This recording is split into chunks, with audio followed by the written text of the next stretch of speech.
Hey guys, what's up? Welcome back to the channel, and welcome to the channel if you're new to it. It's Hayden Newberry Fishing.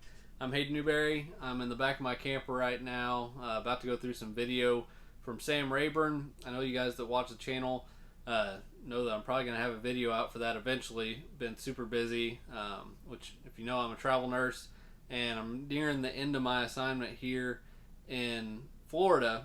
And so since I got back from Rayburn, I've been working, and then in the past few days I've been working on getting my South Carolina and my Virginia nursing licenses because I'm going to one of those two states next. I've been in Florida for like a year now, and for the winter, me and my wife like to hike, and we were wanting to go up somewhere around the Smoky Mountain area. We haven't ever been to Virginia before, and we like South Carolina too, so probably going to one of those two, but just kind of getting set up and been super busy doing that stuff. But tonight I'm going to sit down and at least be able to go through some of the footage from Rayburn and figure I'd make this video kind of leading into next year, something that I've been thinking about a lot, that I'm sure there's tons of people that are doing the same thing I am, just like trying to figure out what you're going to do next year. So if you're a hardcore Bassmaster guy, but usually fish like one division because you at least want to have that chance to make the Elite Series, that's not there next year.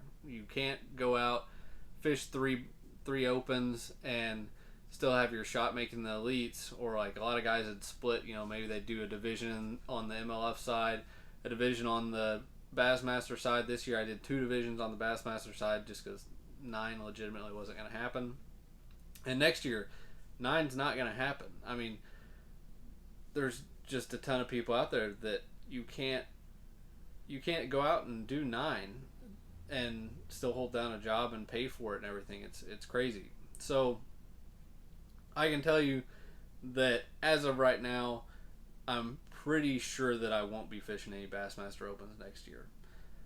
I don't know what I'm going to be fishing for sure. I have thought about the idea of fishing some of the MLF Toyota Series tournaments. I'm sure that those are going to be absolutely packed full next year because you'll have all these guys that fish 3 that are like, I'm not going to fish 3 opens when the only thing that you have going for you is winning one and making the classic. I mean, you have no championship.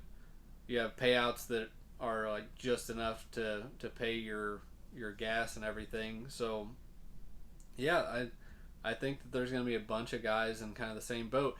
I've entertained the idea too of going fishing some BFLs. I wish that there weren't so many contingencies and stuff with smaller tournaments, like a lot of the big bass tournaments and stuff. If you fished like an entry fee type tournament that has an entry fee the size of a Toyota Series or a Bassmaster Open or bigger in the last like year or year and a half or whatever it is, you can't go fish them. So that's what kind of sucks about just bouncing around doing other tournaments, is which there's tons of other tournaments to enter, but I always like jumping into big bass tournaments. But ever since I started fishing the Toyota Series and stuff, you can't go fish like some of the big bass tournaments. You're just not allowed to go fish them.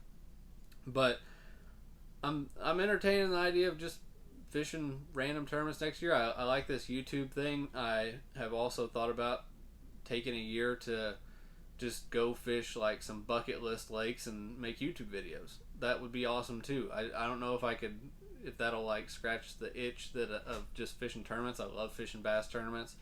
So I still don't even know what I'm doing next year. I'm sure there's a lot of guys in the same boat, but I can say that there are some benefits to just doing the MLF thing on the Toyota Series, because you do have the Toyota Series Championship, which is for $200,000, and Bassmaster Opens don't have that.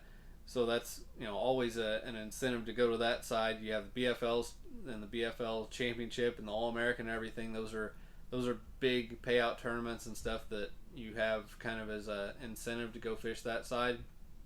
But leading up to that, BFLs don't pay out much. Toyota Series tournaments don't pay out much, and you're looking at probably next year, if they do the same thing that they did this past year, having massive fields in it. So I'm not a big fan of that. And if you qualify for whatever they have, the what used to be the tour, don't even think I would even do that if I qualified for it. So I don't know. Pretty much the answer going into next year is I'm kind of still undecided. I would like to fish the Toyota Series if I can make it work and it makes sense. That there's a schedule that has Grand, I think Lake of the Ozarks, and I can't remember the other one on it, but I like that schedule. But I don't know.